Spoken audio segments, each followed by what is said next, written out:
శ్రీమాన్ వెంకటనాథార్యః కవితార్కికకేసరీ వేదాంతాచార్యవర్యో మే సన్నిధత్తాం సదా హృది. సహస్రాదిత్యసంకాశం సహస్రవదనం పరం సహస్రదోస్సహస్రారం ప్రపద్యేహం సుదర్శనం. భగవంతుడు ధరించేటువంటి ఆయుధాలలో సుదర్శన ఆయుధం శ్రేష్టమైనటువంటిది. ఆయుధము అనగానే అవి అచేతనములుగా ఉండడాన్నే మనం లోకంలో చూస్తాం. ఎవరైనా కత్తి ధరించారు అనంటే ఆ కత్తి అచేతనమైనటువంటిది, ప్రాకృతికమైనటువంటి వస్తువు. అది చేతనం కలిగినటువంటి వాడు ఎలా ఉపయోగిస్తే అలా ఉపయోగపడుతుంది. అలాగే కత్తి కావచ్చు, అది డాలు కావచ్చు, లేదా బాకు కావచ్చు, ఏ ఆయుధమైనా ఆ ఆయుధం లోకంలో అచేతనంగా ఉండడాన్నే మనం చూస్తాం. దానికంటూ ఎటువంటి అభిప్రాయాలు ఉండవు, దానికంటూ మనస్సు ఉండదు. అది మనస్సు, వ్యక్తిత్వం కలిగినటువంటి, చైతన్యం కలిగినటువంటి ఒక వ్యక్తి ద్వారా ఆ ఆయుధాలు ప్రయోగింపబడి ఆ వ్యక్తి యొక్క మనస్తత్వాన్ని బట్టి ఆ ఆయుధాలు ఉపయోగపడటాన్ని మనం లోకంలో చూస్తాం. అంటే లోకంలో మనం చూసేటువంటి ఆయుధాలన్నీ కూడా చైతన్యరహితమైనటువంటివే. కానీ భగవంతుడు ధరించేటువంటి ఆయుధాలు అలాంటివి కావు. ఆయన ధరించేటువంటి ఆయుధాలన్నీ కూడా ఒక ప్రత్యేకమైనటువంటి పురుషాధిష్ఠితములై ఉంటాయి. ఆయన ధరించేటువంటి చక్రాయుధాన్ని చూసినట్లయితే దాన్ని యొక్క అధిష్టానముగా ఒక పురుషుడు ఉంటాడు. అతనికి సుదర్శనుడు అని పేరు. అలాగే భగవంతుడు ధరించేటువంటి శంఖం, మనకి లోకంలో కనిపించేటువంటి శంఖం కేవలం ఊదటానికి పనికొచ్చేటువంటిది, దాని ద్వారా ధ్వని మాత్రం వస్తుంది. కానీ భగవంతుని చేతిలో ఉండేటువంటి శంఖం అది కూడా ఒక చైతన్యాధిష్ఠితుడైనటువంటి పురుషుడి చేత అధిష్ఠింపబడి ఉంటుంది. ఆ పురుషుడికి పేరు పాంచజన్యుడు అని పేరు. అంటే పాంచజన్యుడు అనేటువంటి ఒక దేవత, విశేషమైనటువంటి అధిదేవతతో కూడుకొని ఉన్నటువంటి శంఖాన్ని భగవంతుడు ధరించి ఉంటాడు. కౌమోదకి అనేటువంటి ఒక పురుష విశేషాన్ని అధిష్టానం చేసుకొని ఆయనకు గద ఉంటుంది. నందకుడు, నందకము అనేటువంటి పేరుతో ఉండేటువంటి ఆయన ఖడ్గము అలాంటిది. అలాగే భగవంతుడు ధరించేటువంటి ప్రతి ఆయుధము కూడా ఒక ప్రత్యేకమైనటువంటి చైతన్యాధిష్ఠితముగానే ఉండడాన్ని మనం గమనించవచ్చు. అంతేకాదు భగవంతుడు ధరించేటువంటి ఆభరణములు అన్నీ కూడా, అసలు భగవంతునికి విగ్రహమే దివ్యమంగళ విగ్రహం అని పేరు కదా. సకల వ్యాపకుడైనటువంటి సర్వేశ్వరుడు భక్తులను అనుగ్రహించడం కోసమని తాను దివ్యమంగళ విగ్రహాన్ని ధరించి ఉంటాడు. మనకు సంబంధించినటువంటి దేహములన్నీ కూడా పాంచభౌతికమైనటువంటి దేహములైతే భగవంతునికి సంబంధించినటువంటి దేహము దివ్యదేహము అని మనకు ఉపనిషత్తులు, పురాణాలు, శృతులు కీర్తిస్తూ ఉన్నాయి. దివ్యదేహము అంటే ఏమిటి అంటే మనవి పాంచభౌతికమైనటువంటి శరీరములైతే భగవంతునిది పంచ ఉపనిషన్మయమైనటువంటి శరీరం. పంచోపనిషన్మయమైనటువంటి మంత్రాత్మకుడు భగవంతుడు. కనుక ఆయన దివ్యమంగళ విగ్రహం శాశ్వతమైనటువంటిది, శుద్ధ సత్వమయమైనటువంటిది. కనుక ఆయన ధరించేటువంటి ఆయుధములు, ఆయన ధరించేటువంటి ఆభరణములు, ఆయన ధరించేటువంటి అలంకారములు ఇవన్నీ కూడా చైతన్యాత్మకములే. కనుక ఆయన ఆయుధమైనటువంటి సుదర్శనము కూడా అది చైతన్యాధిష్ఠితమైనటువంటిది. కనుకనే ఆ చక్రమునకు సుదర్శన చక్రము అని పేరు. ఆ సుదర్శనము భక్తుల యొక్క అభీష్టములను నెరవేర్చున్నది. భగవంతునికి అలంకారముగా ఉండేటువంటిది, ఆయుధముగా ఉండేటువంటి ఈ సుదర్శన ఆయుధాన్ని 2వ శ్లోకంలో శ్రీ వేదాంత దేశికులు అద్భుతంగా కీర్తిస్తూ ఉన్నారు. శుభ జగద్రూపమండన సురజనత్రాసఖండన శతమఖ బ్రహ్మవందిత శతపథ బ్రహ్మనందిత ప్రథిత విద్వత్సపక్షిత భజ దహిర్బుద్ధ్యలక్షిత జయ జయ శ్రీ సుదర్శన, జయ జయ శ్రీ సుదర్శన. మొట్టమొదటి శ్లోకంలో భగవంతుని యొక్క ఆయుధమైనటువంటి సుదర్శనమునకు ఉన్నటువంటి అఖిల కళ్యాణ గుణాకరత్వాన్ని చెప్పి, అఖిల కళ్యాణ గుణాకరత్వం అంటే సకలమైనటువంటి మంగళకరమైనటువంటి గుణములు కలిగినటువంటి వాడు అనేటువంటి విషయాన్ని చెప్పి, ఈ 2వ శ్లోకంలో శృతి పాంచరాత్రాది ప్రతిపాద్యత్వాన్ని చెప్తున్నారు. శృతిలో అంటే వేదములలోనూ, అలాగే పాంచరాత్రాది ఆగమ గ్రంథములలోనూ ఈ సుదర్శనుని యొక్క ప్రభావాన్ని అభివర్ణింపబడి చెప్పబడి ఉన్నది. వేదములలో పవిత్రం తే వితతం బ్రహ్మణస్పతే పరభృగాత్రాణి పర్యేషి విశ్వతః అతత్తతనూర్నతదామో అశ్నుతే శ్రుతాస ఇద్వహంతస్తత్సమాశత. పవిత్రం తే వితతం బ్రహ్మణస్పతే అని. స్వామి నీ యొక్క పవిత్రం, ఇక్కడ పవిత్రము అని అంటే పవిత్ర శబ్దానికి సుదర్శనుడు అని అర్థం.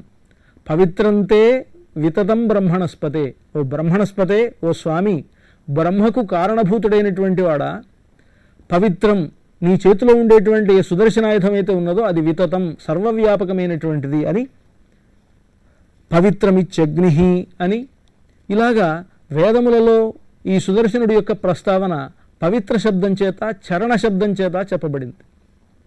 ఇక ఆగమములు ఈ సుదర్శనుణ్ణి చాలా గొప్పగా కీర్తించాయి.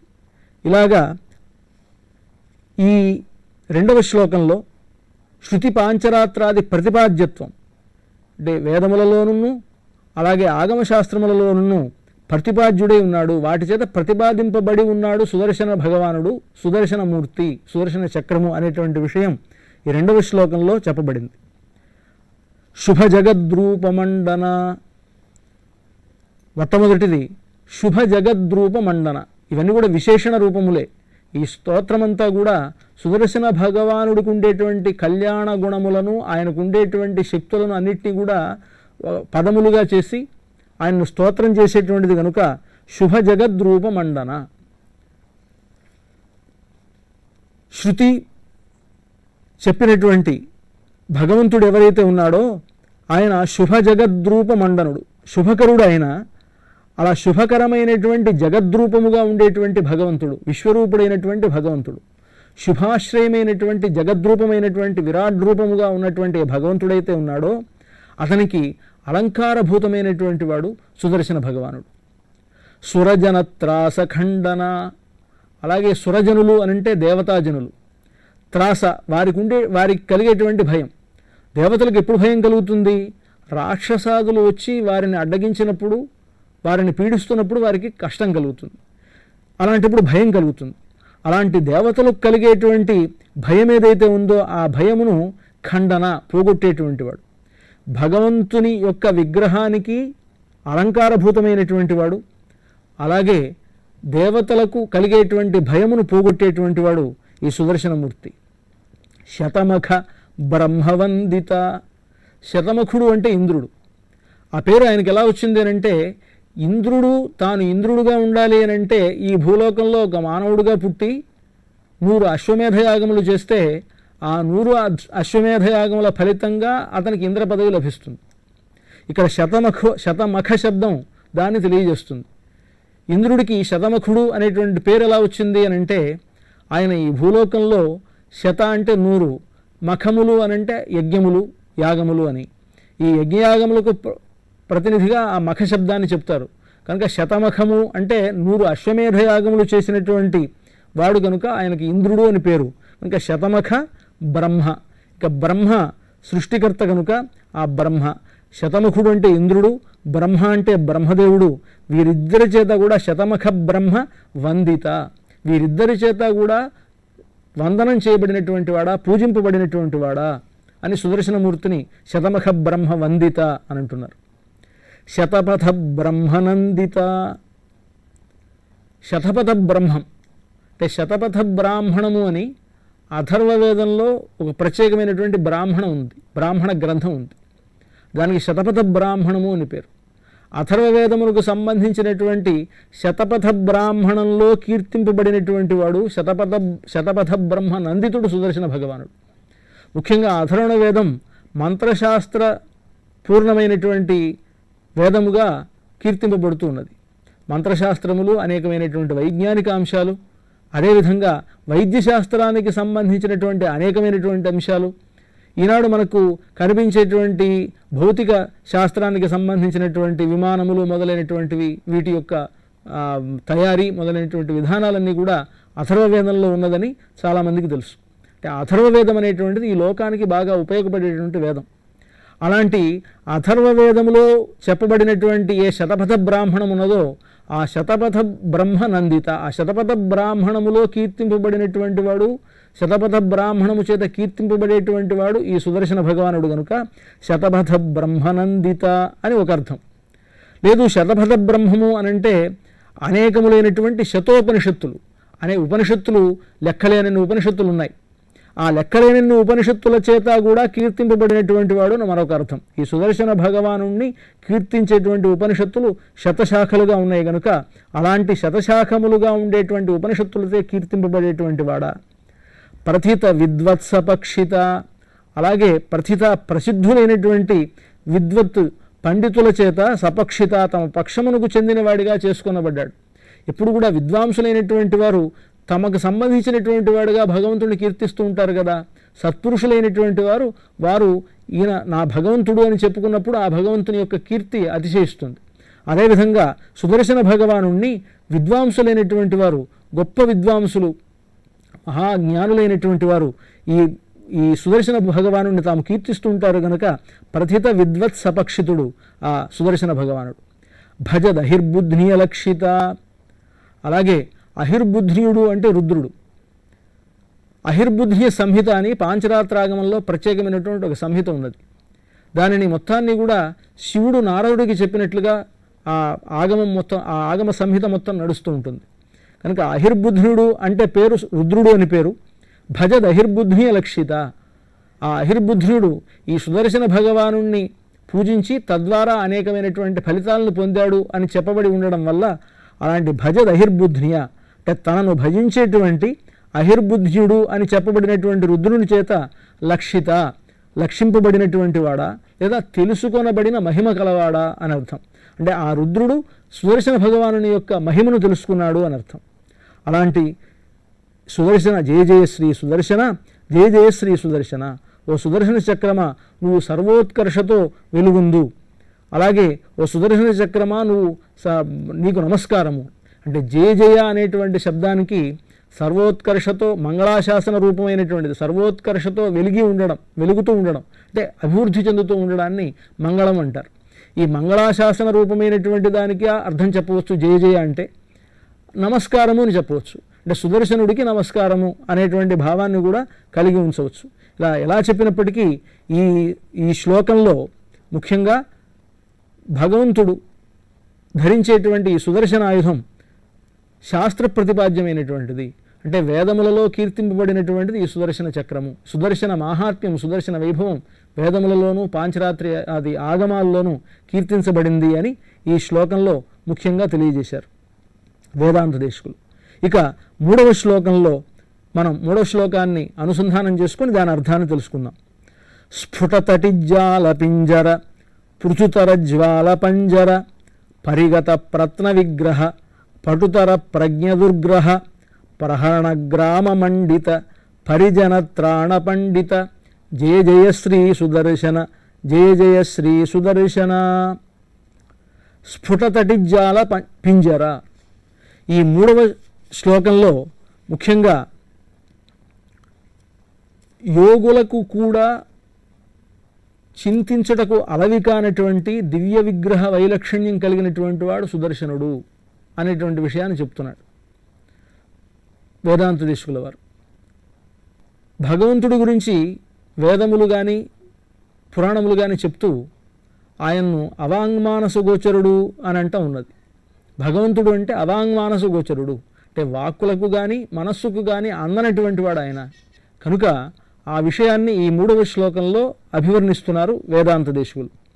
స్ఫుటతటిజ్జాల పింజరా,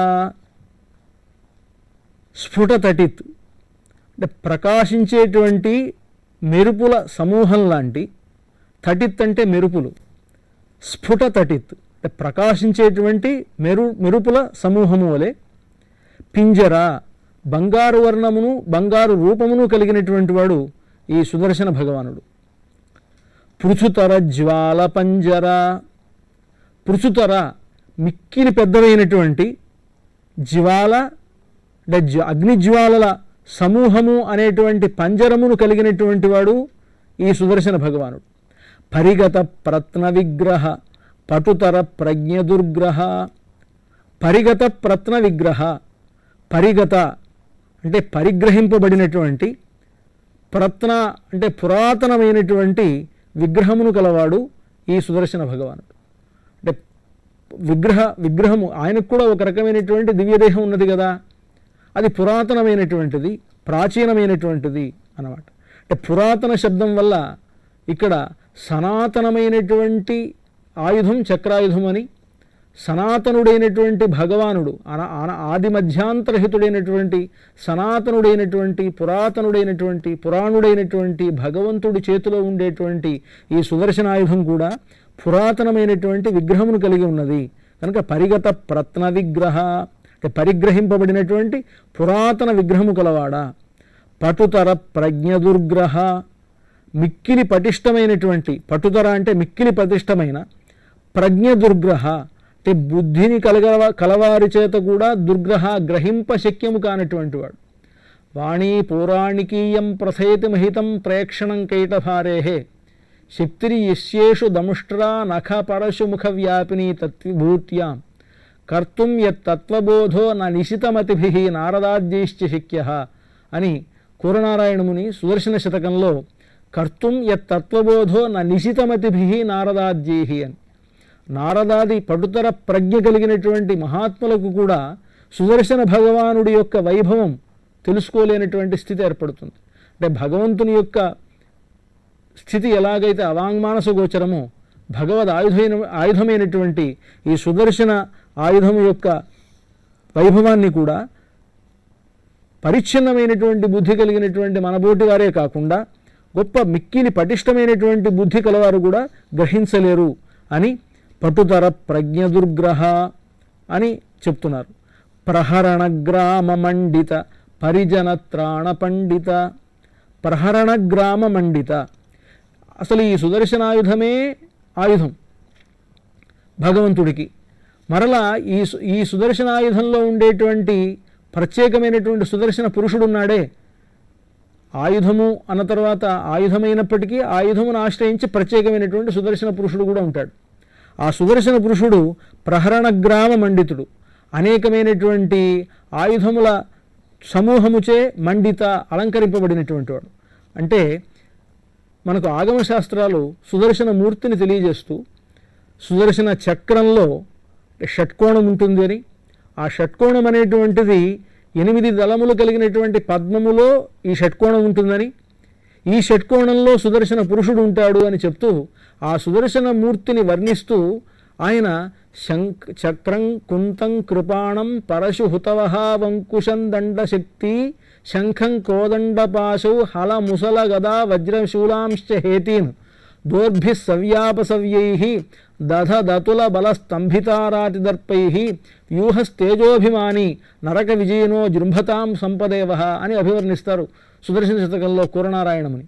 అంతేగాక సుదర్శన భగవానుణ్ణి ఉపాసించేటప్పుడు సుదర్శన ధ్యానంలో కూడా ఆయన అనేకమైనటువంటి ఆయుధములను ధరించి ఉంటాడు అని, అలాగే ఆ సుదర్శన అధిష్టాత అయినటువంటి సుదర్శన భగవానుడు సుదర్శన చక్రమూర్తి ఎవరైతే ఉన్నారో ఆ చక్రమూర్తి 4 బాహువులతోనూ 8 బాహువులతోనూ 16 బాహువులతోనూ అలాగే సహస్ర బాహువులతోనూ కూడా ఉంటాడు అని, ఆయా బాహువులలో కొన్ని ఆయుధములు ధరించి ఉంటాడు అని అభివర్ణించడాన్ని మనం చూడవచ్చు. అలాగా ఇక్కడ ప్రహరణ గ్రామ మండిత అంటే అనేకమైనటువంటి ఆయుధములతో, అంటే 16 బాహువులైతే 16 ఆయుధములు, 8 బాహువులైతే 8 ఆయుధములు, 4 బాహువులైతే 4 ఆయుధములు.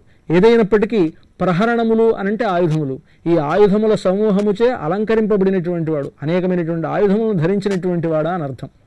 పరిజన త్రాణ పండిత, అలాగే భక్తులను రక్షించేటువంటి విషయంలో గొప్ప సామర్థ్యమును కలిగినటువంటి వాడు. ఇలాగా పరిజన త్రాణ పండిత, పండిత శబ్దం గొప్ప నైపుణ్యం కలిగిన వాళ్ళని చెప్తారు. ఎవరన్నా పండితులు అని అంటే వారు చదువుకున్నటువంటి విద్యలలో వారు గొప్ప నైపుణ్యాన్ని సంపాదించినటువంటి వారిని పండితులు ఉంటారు కదా. అలాగా ఈయన పరిజన త్రాణ పండితుడు. అంటే సుదర్శనమూర్తి తనను ఆశ్రయించినటువంటి పరిజనం, తనను చుట్టూ ఉండేటువంటి, తనను స్తుతించేటువంటి, తనను ఉపాసించేటువంటి ఏ భక్తజనమైతే ఉన్నారో ఆ భక్తజనమును రక్షించటంలో పండితుడు సామర్థ్యము కలిగినటువంటి వాడు. అలాంటి ఓ సుదర్శన, జయ జయ శ్రీ సుదర్శన, జయ జయ శ్రీ సుదర్శన, ఓ సుదర్శన నువ్వు సర్వోత్కర్షతో వెలుగొందు, అలాగే నీకు నేను నమస్కారం చేస్తున్నాను, నీకు మంగళాశాసనముగుగాక అని ఈ 3వ శ్లోకంలో అనుగ్రహించారు వేదాంత దేశికులు. ఇక 4వ శ్లోకంలో నిజపద ప్రీత సద్గణ నిరుపధిస్ఫీత షడ్గుణ నిగమ నిర్వ్యూఢ వైభవ నిజపర వ్యూహ వైభవ హరిహయద్వేషిదారణ హరపుర ప్లోషకారణ జయ జయ శ్రీ సుదర్శన, జయ జయ శ్రీ సుదర్శన. ఇంతకుముందు ఎలాగైతే సుదర్శనమూర్తిని అవాంగ్మానస గోచరుడుగా చెప్పారో ఈ శ్లోకంలో ఈ సుదర్శనుడు ఆశ్రిత విరోధులను నిరోధిస్తాడు. తనను ఆశ్రయించిన వారికి ఉండేటువంటి ఏవైతే విరోధములైతే ఉన్నాయో ఆ విరోధములు రకరకాలుగా ఉంటాయి. తనను ఆశ్రయించినటువంటి వారు కేవలం లౌకికమైనటువంటి ప్రయోజనములను కోరి ఉంటే వారికి కలుగజేయవలసినటువంటి లౌకిక ప్రయోజనములకు అడ్డంకిగా ఉండేటువంటి వాటిని తొలగిస్తాడు. లేదు, తనను ఆశ్రయించినటువంటి వారు గొప్ప ముక్తి అభిలాషులైతే, వారు గొప్ప పారమార్థికమైనటువంటి చింతనతో ఉన్నట్లయితే ఆ పారమార్థిక చింతనకు అడ్డు వచ్చేటువంటి విఘ్నములు ఏవైతే ఉందో వాటిని తొలగిస్తాడు. ఏదైనప్పటికీ ఆయన ఆశ్రయించినటువంటి వారిలో వారు భుక్తిని కోరితే భుక్తికి అడ్డంకి అయినటువంటి వాటిని తొలగిస్తాడు, ముక్తిని కోరితే ముక్తికి అడ్డంకి అయినటువంటి వాటిని తొలగిస్తాడు. ముఖ్యంగా ఆశ్రిత విరోధి నిరోధకత్వాది వైభవాన్ని ఈ శ్లోకంలో తెలియజేస్తున్నారు వేదాంత దేశకులు 4వ శ్లోకంలో. నిజపద ప్రీత సద్గణ, నిజపద ప్రీత సద్గణ, తన యొక్క స్థానాన్ని పొంది సంతోషమును అనుభవించేటువంటి సద్గణ సత్పురుషుల సమూహమును కలిగినటువంటి వాడు సుదర్శన భగవానుడు. అంటే తన్ను చూడగానే ఆనందించేటువంటి గొప్ప మహాత్ములు కలిగినటువంటి వాడు. సంతమేనం తతో విదురితి, ఎప్పుడు ఆస్తికుడైనటువంటి వాడినే సంతం ఉన్నటువంటి వాడుగా వేదం కీర్తిస్తోంది. ఎవరైతే భగవంతుడు లేడు అంటాడో అలాంటి వాడిని లేడు అని, భగవంతుడు ఉన్నాడు అనుకున్నటువంటి వాడిని ఉన్నాడన్నట్లుగా మనకు ఉపనిషత్తులు చెప్తూ ఉన్నాయి. కనుక అలాగ నిజపద ప్రీత సద్గణ అంటే తన పదములు పొంది ఆనందించేటువంటి సత్పురుషుల యొక్క సమూహమును కలిగినటువంటి వాడు ఈ సుదర్శన భగవానుడు. నిరుపధి స్ఫీత షడ్గుణ, నిరుపధి అనంటే సహజమైనటువంటి, స్ఫీత వృద్ధి పొందినటువంటి, షడ్గుణ 6 గుణములు కలిగినటువంటి వాడు. ముఖ్యంగా అనంత గుణస్యాపి షడేవ ప్రథమే గుణాహ అని విష్ణుమూర్తిని అభివర్ణిస్తూ విష్ణు పురాణం భగవంతుడు అనంత కళ్యాణ గుణపూర్ణుడు. అంటే తవ అనంత గుణస్యాపి, భగవంతుడి సద్గుణములను లెక్కించలేం మనం, ఎన్ని సద్గుణములున్నాయో చెప్పలేం.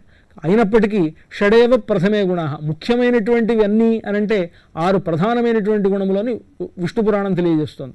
అలాగా భగవంతునికి ఎలాగైతే 6 ప్రత్యేకమైనటువంటి ప్రధానమైనటువంటి గుణములు ఉన్నాయో అలాగే భగవంతుడు ధరించేటువంటి సుదర్శనాయుధమునకు కూడా నిరుపధి స్ఫీత షడ్గుణ 6 గుణములు ప్రత్యేకమైనటువంటి ఉన్నాయి. ఈ 6 కూడా జ్ఞానము, బలము, వీర్యము, శక్తి, తేజస్సు అని, జ్ఞాన, వీర్య, బల, ఐశ్వర్య, తేజశక్తులు అనేటువంటి 6 ప్రధానమైనటువంటి గుణములను కలిగినటువంటి వాడా.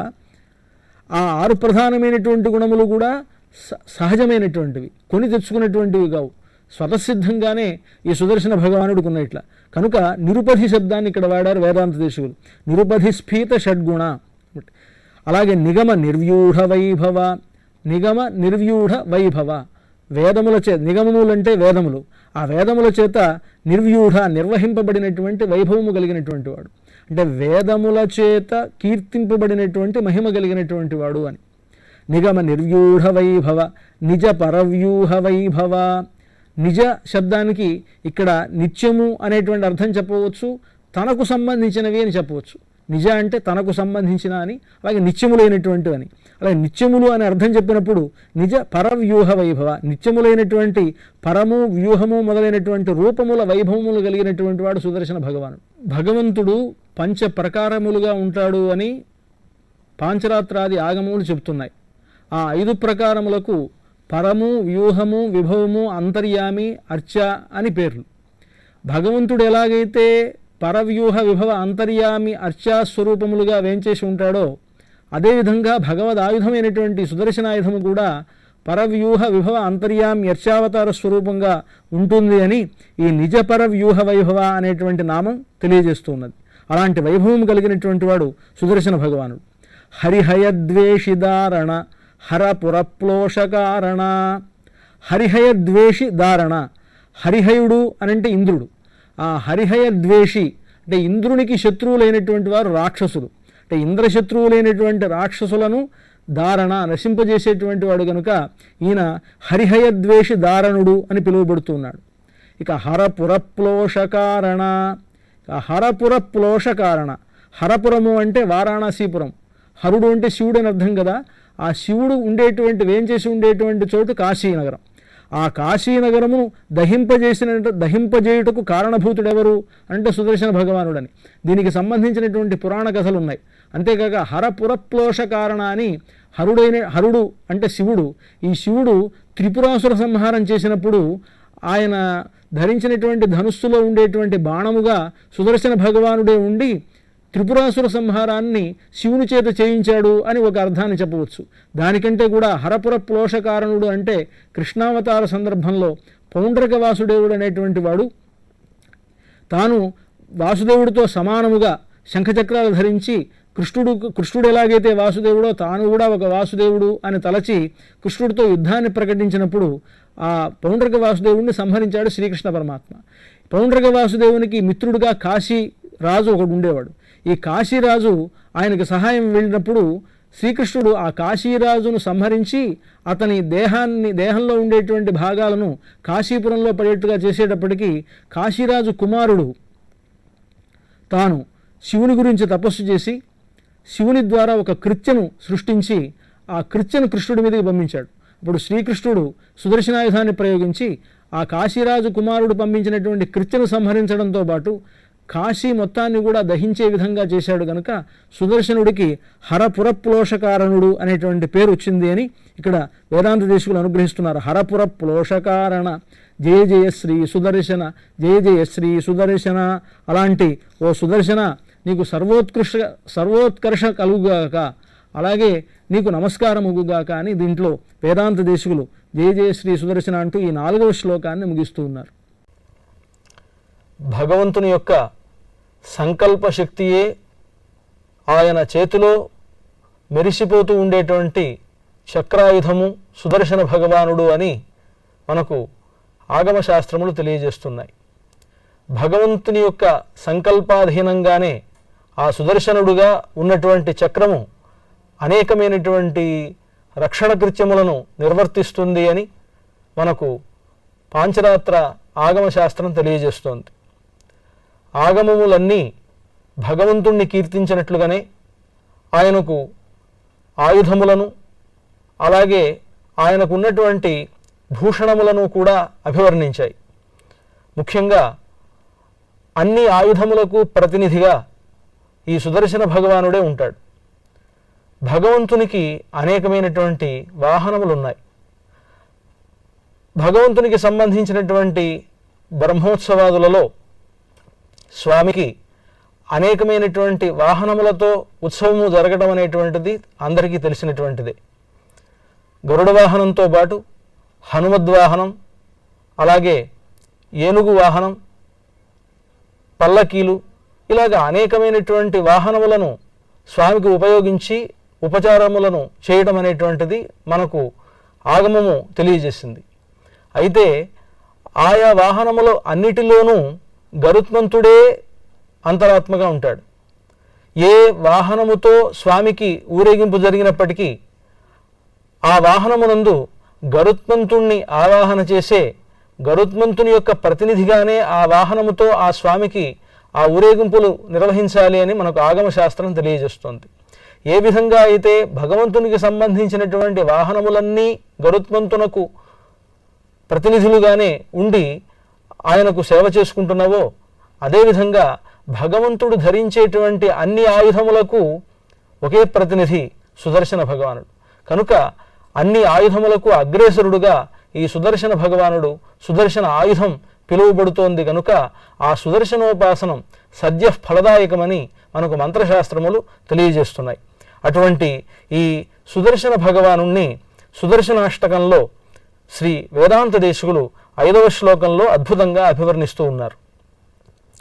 ధనుజ విస్తారకర్తన ధనుజ విద్యా వికర్తన జగద విద్యా నికర్తన భజద విద్యా నివర్తన అమర దుష్టస్వ విక్రమ సమర జుష్టభ్రమిక్రమ జయ జయ శ్రీ సుదర్శన జయ జయ శ్రీ సుదర్శన. ఈ 5వ శ్లోకంలో వేదాంత దేశికులు సుదర్శన భగవానుణ్ణి సాంసారికమైనటువంటి సకల దుఃఖ నివారకుడుగా అభివర్ణిస్తున్నారు. సాంసారిక దుఃఖం చాలా భరించరానటువంటిది, సర్వులకు ఏర్పడేటువంటిది. కేవలం మానవులకే కాక దేవతలకు కూడా ఈ సాంసారిక భయం అనేటువంటిది ఉన్నది. కనుక ఈ సాంసారిక దుఃఖం అనేటువంటిది ఆబ్రహ్మకీట పర్యంతం, అంటే బ్రహ్మ మొదలుకొని ఒక చిన్న చీమ వరకు సాంసారిక దుఃఖం అనేటువంటిది ఉంటుంది. వీరికి ఉండేటువంటి ఈ సాంసారిక భయమునంతా పోగొట్టేటువంటి శక్తి భగవంతునికే ఉన్నది. ఉన్నప్పటికీ భగవద్ ఆయుధముగా భగవత్ ప్రతినిధిగా ఉండి భగవంతుని చేతిలో ఎల్లప్పుడూ ధరింపబడి సర్వులకు ఉండేటువంటి తాపములను తొలగించేటువంటి సుదర్శన భగవానుడే ఈ సాంసారిక దుఃఖమును తొలగిస్తాడు అని ఈ శ్లోకంలో శ్రీమద్ వేదాంత దేశికులు ఈ సుదర్శన మూర్తి యొక్క, ఈ సుదర్శన చక్రము యొక్క సకల సాంసారిక దుఃఖ నివర్తకత్వాన్ని దీంట్లో తెలియజేస్తూ ఉన్నారు. ధనుజ విస్తారకర్తన. ధనుజులు అనంటే అసురులు, అంటే రాక్షసులు అన్నమాట. ఈ రాక్షసుల యొక్క విస్తారము అంటే వారికి ఉండేటువంటి విస్తృతి, వారి సంపద అధికం కావడం, అలాగే వారి తపస్సు ఎక్కువ కావడం, తద్వారా లోకం వినాశనం అయిపోతుంది. అంటే ఆసుర ప్రవృత్తి కలిగినటువంటి వారు గనక అధికమైతే, ఆసుర ప్రవృత్తి కలిగినటువంటి వారికి సంపదలు అధికమైన, వారికి ఐశ్వర్యం అధికమైన, వారు ఎంతగానో అభివృద్ధి పొందిన తద్వారా లోక వినాశం కనుక అలాంటి అసురుల విస్తృతిని కర్తన ఖండించేటువంటి వాడు. ధనుజ విస్తార కర్తన. ధనుజులు అనంటే రాక్షసుల యొక్క, అసురుల యొక్క విస్తారకర్తన, వారి యొక్క విస్తృతిని ఖండించేటువంటి వాడా, ఖండించేటువంటి ఓ సుదర్శన భగవానుడా అని మొట్టమొదటి నామాన్ని అనుసంధించారు వేదాంత దేశికులు. తర్వాత ధనుజ విద్యా వికర్తన, ధనుజ విద్యా వికర్తన, ధనుజ విస్తారకర్తన, ధనుజ విద్యా వికర్తన. రెండవ నామం సుదర్శన భగవానుడిది ధనుజ విద్యా వికర్తన. ఇలాగ ఇక్కడ కూడా ధనుజులంటే అసురులే, రాక్షసులే. ఈ అసురుల యొక్క విద్యా వికర్తన, విద్య అంటే మాయ, ఆ మాయను వికర్తన సమూలముగా నశింపజేసేటువంటి వాడా అని ఇక్కడ ఈ రెండవ నామధేయాన్ని, సుదర్శనుడి యొక్క నామధేయాన్ని అనుసంధిస్తున్నారు వేదాంత దేశికులు. జగద్ అవిద్యా నివర్తన, భజద్ అవిద్యా నివర్తన. రెండవ పాదంలో జగత్ అవిద్యా నికర్తన. ఈ సమస్తమైనటువంటి జగత్తు ఉన్నదే, లోకం, చేతనాచేతనమైనటువంటి ఈ ప్రపంచం, ఈ ప్రపంచంలో ఉండేటువంటి అవిద్యా నివర్తన. అవిద్య అంటే ఇక్కడ అజ్ఞానం. జగత్తు మొత్తానికి కూడా అజ్ఞానం ఉన్నది. ఈ అజ్ఞానం అనేటువంటిది జగత్తును భ్రమలో పడవేస్తూ ఉంటుంది. జగత్తు అంటే చేతనాచేతనమైనటువంటి ప్రపంచం. ఈ చేతనాచేతనమైనటువంటి ప్రపంచంలో ఉండేటువంటి అవిద్య, అజ్ఞానమును నివర్తన పోగొట్టేటువంటి వాడు. అలాగే భజద్ అవిద్యా నివర్తన లేదా జనితమిశ్రా వికర్తన అనే రెండు పాఠములు ఉన్నాయి. అంటే జగద్ అవిద్యా నికర్తన, జనితమిశ్రా వికర్తన అనే ఒక పాఠం, అలాగే భజద్ అవిద్యా నివర్తన అని రెండవ పాఠం. ఈ రెండు పాఠాలు కూడా పెద్దల వల్ల అంగీకరించబడ్డాయి. ఇక్కడ జనితమిశ్రా వికర్తన అనేటువంటి నామధేయానికి అర్థం జనితమిశ్ర. జని అనంటే పుట్టుక అన్నమాట, సంసారం అనేటువంటి చీకటి. ఈ జనితమిశ్రము అంటే తమిశ్ర తామసి రాత్రి అన్నట్లుగా తమిశ్ర అంటే చీకటికి అర్థం. కనుక జనితమిశ్ర వికర్తన, సంసారం అనేటువంటి చీకటి రాత్రికి వికర్తన, సూర్యుడు వంటివాడా అని అర్థం జనితమిశ్ర వికర్తన అనంటే. లేదు అక్కడ భజద్ అవిద్యా నివర్తన అనేటువంటి పాదాన్ని, అనేటువంటి దాని పాఠాన్నే కనుక తీసుకున్నట్లయితే భజద్ అవిద్యా నివర్తన, ఆయనను భజించేటువంటి వారికి ఉండేటువంటి అజ్ఞానము అనేటువంటి చీకటిని నివర్తన, నిశ్శేషముగా పోగొట్టేటువంటి వాడు అని అర్థం. సుదర్శన భగవానుడు సుదర్శన మహాజ్వాల కోటి సూర్య సమప్రభ అని అంటారు. సుదర్శనుడు మహాజ్వాలారూపి అయి ప్రకాశవంతముగా వెలుగుతూ ఉంటాడు. బాహ్యమైనటువంటి చీకటిని మాత్రమే పోగొట్టేటువంటి వాడు సూర్యుడైతే ఆంతరమైనటువంటి అజ్ఞానాంధకారమును కూడా పోగొట్టగలిగినటువంటి వాడు సుదర్శన భగవానుడు అని సుదర్శన శతకంలో ప్రథమ శ్లోకంలోనే కూరనారాయణమునులు అనుగ్రహిస్తారు. సౌదర్శన్యుజిహానా దిశి విదిశి తిరస్కృత్య సావిత్రమర్చి బాహ్యాంధకార క్షత జగదగదంకార భూమ్నా స్వధామ్నా అనంటూ సౌదర్శని సుదర్శన సంబంధమైనటువంటి ఏ తేజస్సు అయితే ఉన్నదో ఆ తేజస్సు బాహ్యాంధకార క్షత జగదగదంకార భూమ్నా స్వధామ్న, బాహ్యమైనటువంటి అబాహ్యమైనటువంటి, బాహ్యమైనటువంటి బయట కనిపించేటువంటిది, అబాహ్యమునుంటే ఆంతరమైనటువంటిది. ఈ బాహ్య అంధకారము అంటే బాహ్యమైనటువంటి అంధకారమును కేవలం సూర్యుడు తొలగిస్తాడు. కనుక సావిత్రమర్చి సౌదర్శని ఉజ్జిహానా దిశి విదిశి తిరస్కృత్య సావిత్రమర్చి, సవితృ సంబంధమైనటువంటి తేజస్సు. సావిత్రమర్చి అనంటే సవిత అనంటే సూర్యుడు అని అర్థం. సూర్యుని యొక్క తేజస్సును మించినటువంటి తేజస్సు కలిగినటువంటి సూర్య భగవానుడి యొక్క తేజస్సు బాహ్య అబాహ్య అంధకారములను రెండింటినీ కూడా పోగొడుతుంది అని కూరనారాయణమునులు తమ సుదర్శన శతకంలో అనుగ్రహిస్తారు. కనుక ఇక్కడ భజద్ అవిద్యా నివర్తన, తనను ఆశ్రయించి తనను భజించేటువంటి వారికి, తనను ఉపాసించేటువంటి వారికి ఏర్పడినటువంటి అజ్ఞానము అనేటువంటి అంధకారాన్ని నివర్తన నిశ్శేషముగా పోగొట్టువాడా అనేటువంటి ఇక్కడ ఈ నామధేయం. తర్వాత అమరదృష్ట స్వవిక్రమ, అమరదృష్ట స్వవిక్రమ, దేవతల చేత, అమరులంటే దేవతలు, ఈ దేవతలచే చూడబడినటువంటి స్వవిక్రమ, తన యొక్క పరాక్రమము కలిగినటువంటి వాడు. దేవతలకు కష్ట సమయం ఏర్పడినప్పుడు కూడా వారికి ఈయన సుదర్శన భగవానుడే తన విక్రమాన్ని ప్రకాశింపజేస్తూ ఉంటాడట. కనుక అమరదృష్ట స్వవిక్రమ. సమర జుష్ట భ్రమిక్రమ, ఇక్కడ సమర జుష్ట భ్రమిక్రమ. సమర అంటే యుద్ధమునందు, జుష్ట ఆశ్రయింపజేయబడినటువంటి భ్రమిక్రమ అంటే భ్రమణ భంగిని కలిగినటువంటి వాడు అనమాట. అంటే సమరమునందు సుదర్శన భగవానుడి యొక్క పరాక్రమం భ్రమణ రూపంలో ఉంటుంది. శ్రీకృష్ణ పరమాత్మ తాను ప్రయోగించినప్పుడు, సుదర్శన చక్రమును ప్రయోగించినప్పుడు సుదర్శన భగవానుడు అలాగా ఆ భ్రమణం చేస్తూనే వెళ్ళి కాశీ విప్లోషణము మొదలైనటువంటివి చేశాడు అని భాగవతాది పురాణములు తెలియజేస్తున్నాయి. కనుక సమర యుద్ధరంగమునందు, సమర యుద్ధరంగంలో జుష్ట భ్రమిక్రమ, ఆశ్రయింపబడినటువంటి భ్రమణ భంగిని కలిగినటువంటి వాడు సుదర్శనుడు. అలాంటి సుదర్శన భగవానుడికి జయ జయ శ్రీ సుదర్శన, జయ జయ శ్రీ సుదర్శన.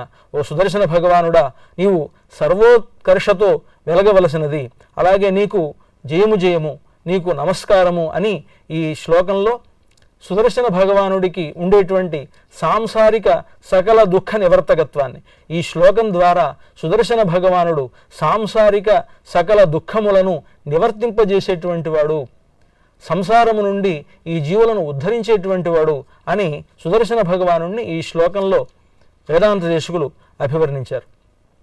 ఇక 6వ శ్లోకంలో వేదాంత దేశకులు సుదర్శన భగవానుణ్ణి గొప్ప కరుణామూర్తిగా అభివర్ణిస్తున్నారు. భగవంతుని చేతిలో వెలిగిపోతూ జ్వాలా సహస్రారధరం సర్వారిష్ట వినాశకం సర్వసంపత్ప్రదం శేషగిరీశం శ్రీనిధిం భజే అని వెంకటేశ్వర స్వామి కూడా సహస్రారధరుడు, అంటే సుదర్శన చక్రాన్ని ధరించినటువంటి వాడు. సుదర్శనమూర్తికే సహస్రారుడు అని పేరు. సహస్ర ఆదిత్య సంకాశం సహస్రవదనం పరం సహస్రదో సహస్రారం అని. అంటే సహస్రార చక్రం ఎవరు అనంటే 1000 అరలు కలిగినటువంటి, 1000 అంచులు కలిగినటువంటి గొప్ప చక్రం ఏది అనంటే సుదర్శన చక్రమే.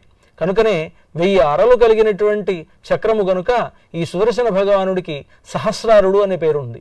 జ్వాలా సహస్రారధరం, జ్వాలామాలలతో కూడినటువంటి సహస్రార చక్రమును ధరించినటువంటి వాడు శ్రీ వెంకటేశ్వర స్వామి.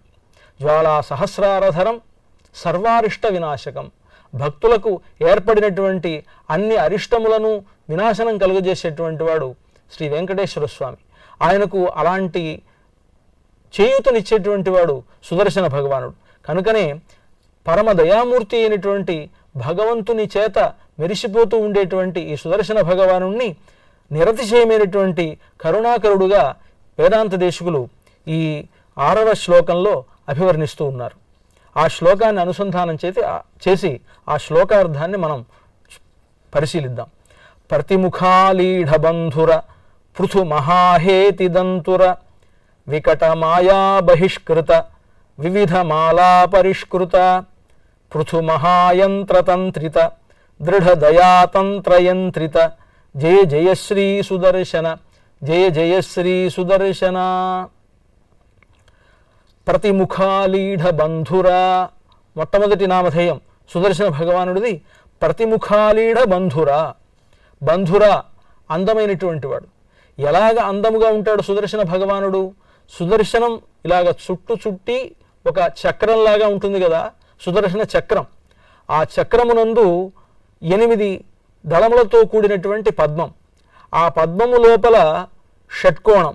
ఆ షట్కోణమును ఆశ్రయించి షట్కోణమునందు సుదర్శన పురుషుడు వేంచేసి ఉంటాడు అని మంత్రశాస్త్రములు ఆగమాది శాస్త్రములు తెలియజేస్తున్నాయి.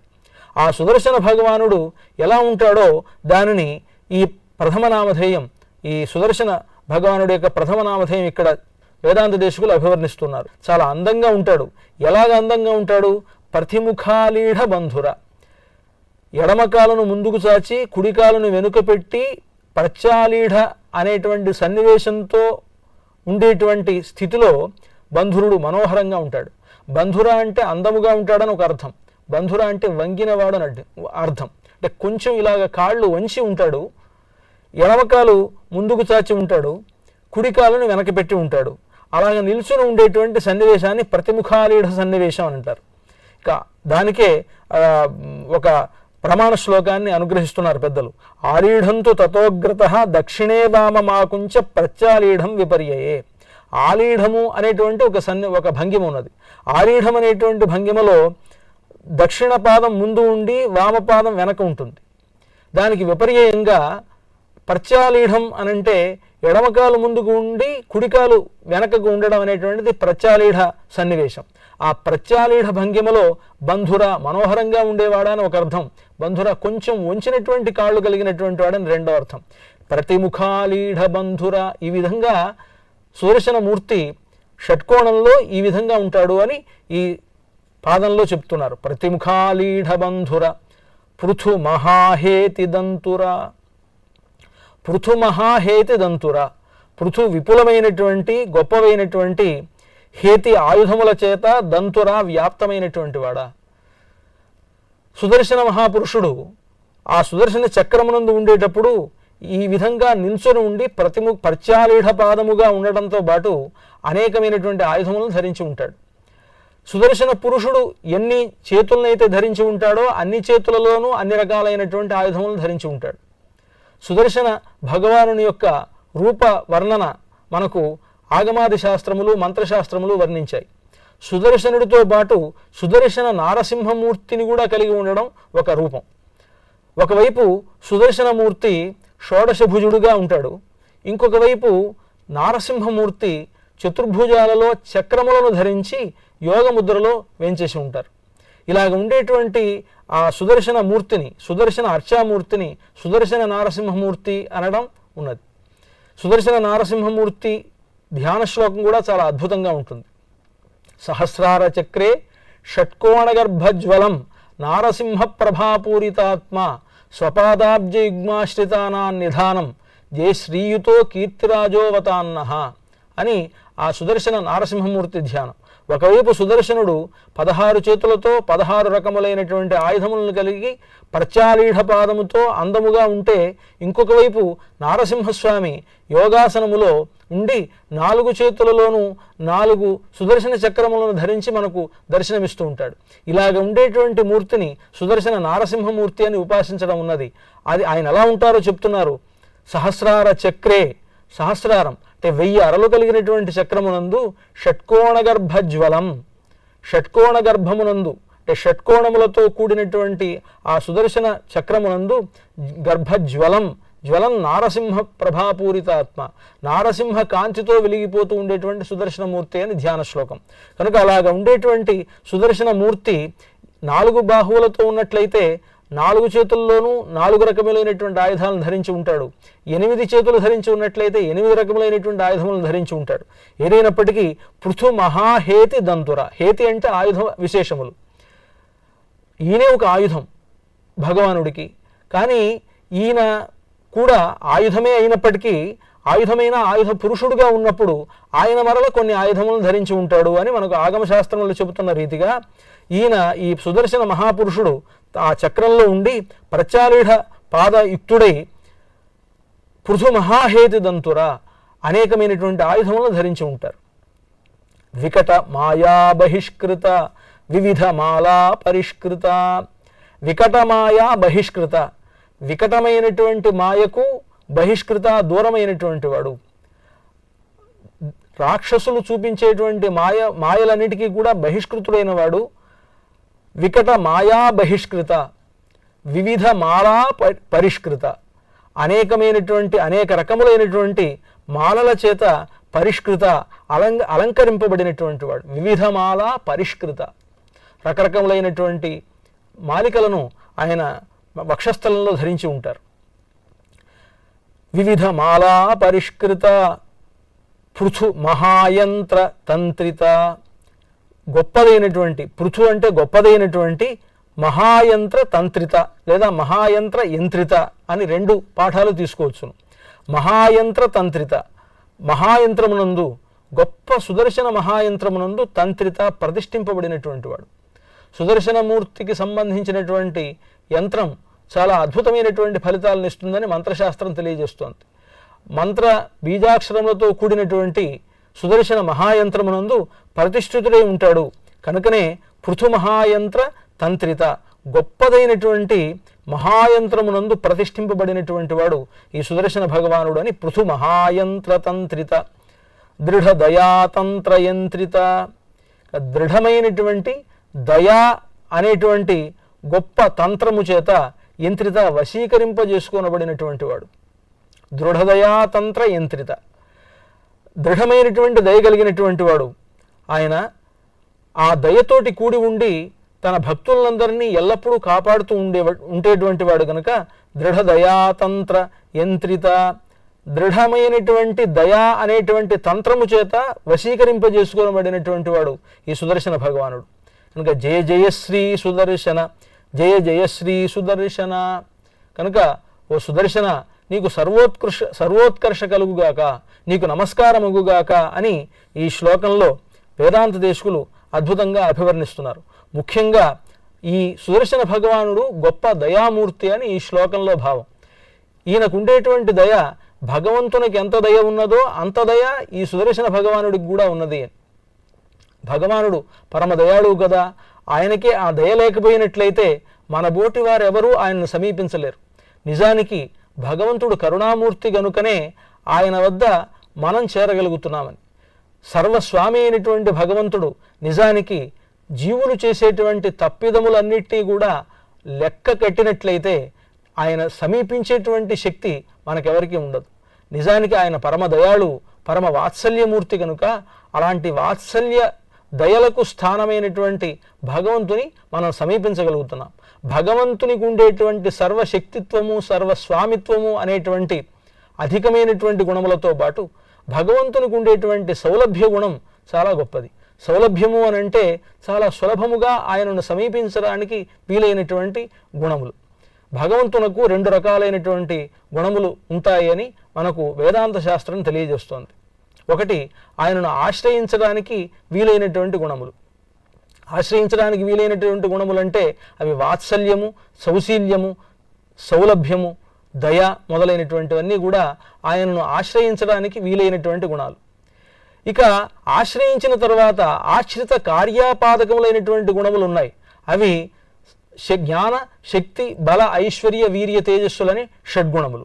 భగవంతుణ్ణి ఆశ్రయించడానికి వీలైనటువంటి గుణములు వాత్సల్యాది గుణములు. ఆ వాత్సల్యాది గుణములలో దయ కూడా ఒకటి కనుక అలాంటి దయ కలిగినటువంటి పరమాత్మ చేతియందు ఉండేటువంటి ఈ సుదర్శనమూర్తికి కూడా దయ అనేటువంటి గుణం చాలా మిక్కుటంగా ఉన్నది. భగవంతునికి ఎంత దయ ఉన్నదో ఆ దయను పెంపొందింపజేసేటువంటి వాడు సుదర్శన భగవానుడు. భగవంతుణ్ణే మెరిసేట్లుగా చేసేవాడు కదా.